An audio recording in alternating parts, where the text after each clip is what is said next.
Muntik nang ma-choke, CMFT Never Say Die comeback, nakadalawang facial hit pa sina Cici Rondina at Isa Molde. Di nawang swerte talaga sa Titans. Back-to-back win sana ng NX LED denied by Royce Tubino. Binigyan na nga ng 2 sets, gusto pang manalo. Yan ang mantra ng CMFT sa pagtatapat nila ng NX LED. Isang matinding sagupaan ang naganap sa pagitan ng both teams na pinagtagumpayan ng Choco Mucho sa isang dikit na laban.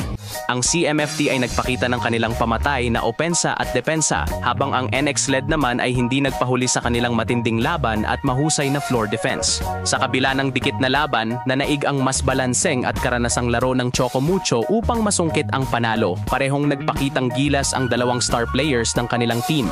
Si Rondina ang naging best scorer at player of the game ng CMFT na may 23 points, samantalang si EJ naman ang nanguna sa NX LED na may 20 points. Ang kanilang palitan ng atake ay naging susi sa kapanapanabik na laban.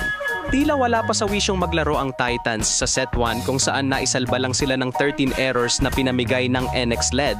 Pero naging highlight dito ang back row kill ni Cici na tumama sa mukha ni Permentilla. Sa set 2, na-minimize ng NX LED ang kanilang errors at nakuha ang timing sa blockings. Nakatulong din ang tamang adjustment ni Coach Ettore sa kanyang players. Naging tinik sa depensa ng CMFT ang mga matutulis na palo ni EJ Lauer at smart attack ni May Luna.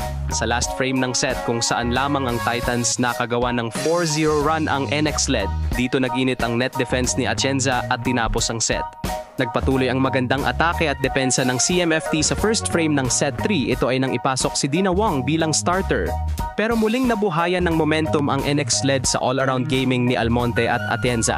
Sa crucial point nakaabante ang NX LED sa atake ni EJ sa down the line at sa huli si Almonte ang tumapos ng set.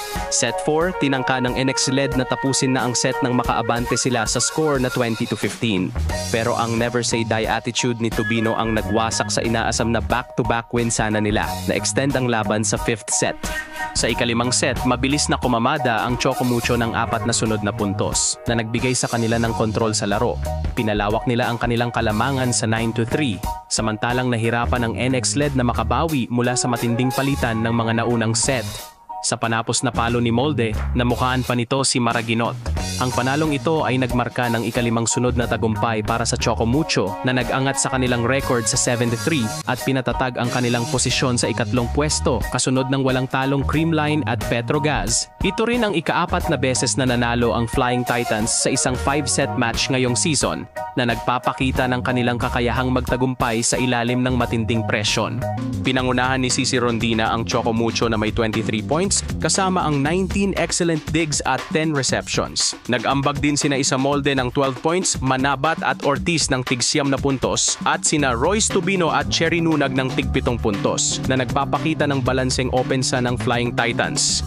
Sa kabila ng panalo, natalo ang Choco Mucho sa ilang key statistical battles kabilang ang spiking 59-62 at blocking 10-13. Mas kaunti rin ang kanilang aces 5-6. Ngunit bumawi sila sa pamamagitan ng pag-capitalize sa errors ng kanilang kalaban na nagbigay sa kanila ng 35 points mula sa miscues ng NX LED. Para sa NX LED, nanguna si EJ Loren na may 20 points, sinundan ni Kiara Permentilla na may 17 points. Nag-ambag din si rookie Lucille Almonte ng 11 points. Sa pagkatalong ito, bumagsak ang NX LED sa 1-9 record na nagtatakda ng posibleng paghaharap nila sa top-seeded team sa susunod na yugto ng torneo.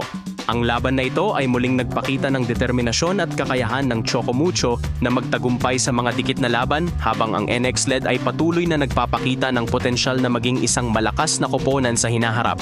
Sa mga susunod na laban, kung maaayos ng NX LED ang kanilang unforced errors at mas magiging consistent sa kanilang execution, maaari silang maging isang malaking banta sa torneo.